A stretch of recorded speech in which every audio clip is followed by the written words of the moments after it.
পরিস্থিতি কি দ্রুত বদলাচ্ছে নাকি পরিস্থিতি নিজেই বদলপন্থী? এই দুটো প্রশ্নের চলন এখন সমান্তরাল, ভীষণ প্রাসঙ্গিক, গুরুতরও বটে। এই দুটো প্রশ্নকে সামনে রেখেই রাজনীতির ময়দান সরগরম।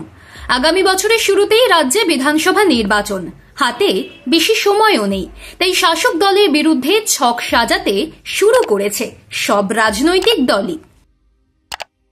বাংলায় বিজেপি প্রধান বিরোধী দল, তাদের স্ট্র্যাটেজি অনেক বেশি আগ্রাসী, সন্দেহ নেই। কিন্তু একসময় এ রাজ্যে অন্যতম শক্তি ছিল যারা, সেই সিপিআইএমও ফিরে আসার স্বপ্ন সত্যি করতে রাস্তায় নেমেছে। বাংলা বাঁচাও থেকে পাড়া বৈঠক, নতুন নতুন ছকে শাসক বিরোধীকে মাত করার চেষ্টা করছে লাল ঝান্ডা। এই মুহূর্তে মুর্শিদাবাদ যেন বাংলার রাজনীতির সবচেয়ে রোমাঞ্চকর জায়গা।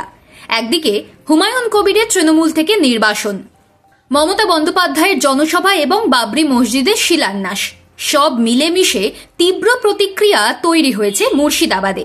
সেখানেই এবার আসরে নামলেন অধীর রঞ্জন চৌধুরী। কংগ্রেসের প্রাক্তন সাংসদ, মুর্শিদাবাদের তাজহীন নবাব বলা হতো অধীরকে।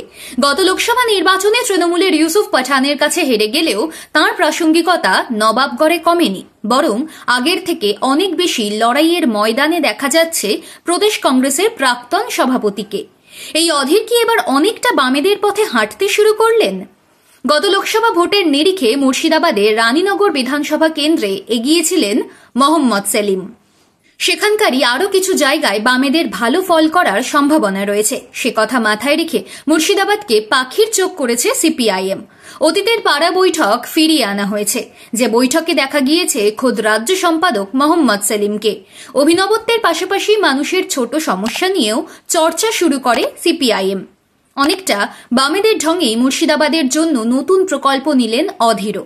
তিনি যার নাম দিয়েছেন মিশন স্বরাজ, যার ক্যাচলাইন হল অধিকার ফিরে না আসা পর্যন্ত সংগ্রাম অব্যাহত।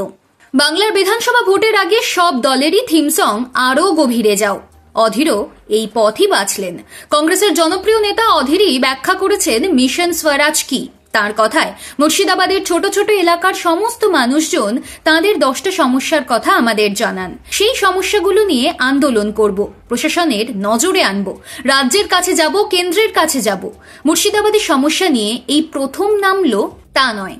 মুর্শিদাবাদের ভাঙন প্লাবন নিয়ে আমরা লড়াই করেছি, অনুদান এনেছি, রেল ও সড়ক যোগাযোগের জন্য আমরা কাজ করেছি, কখনো জেলা পরিষদ পুরসভা পরিচালনা করেছি। খোঁজ নিয়ে দেখবেন, আমরা যখনই দায়িত্ব পেয়েছি নিজেদের যোগ্যতা প্রমাণ করেছি। মুর্শিদাবাদের সমস্ত এলাকার মানুষের হাতে হাতে পৌঁছে দেওয়া হবে ফর্ম, যেখানে রয়েছে গুগল স্ক্যানার।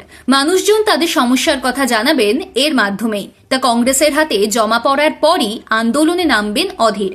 বিধানসভা নির্বাচনে বাম কংগ্রেস জোটের প্রক্রিয়া এখনো স্পষ্ট নয়। প্রদেশ কংগ্রেস সভাপতি শুভঙ্কর সরকার বলে দিয়েছেন 294টা আসনেই লড়াই করবে হাত চিহ্ন। এই মিশন স্বরাজের মধ্যে দিয়ে সাংগঠনিকভাবে কংগ্রেসের কোমর আরও শক্ত করতে চাইছেন অধীর। বহু যুদ্ধের সৈনিক অধীর জানেন, মানুষের মনে ঢুকতে না পারলে ভোট বাক্সে তার প্রতিফলন পড়বে না।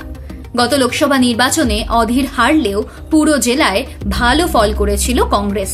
বিধানসভা নির্বাচনে তাই এলাকা ভিত্তিক লড়াই শুরু করতে চাইছেন অধীর।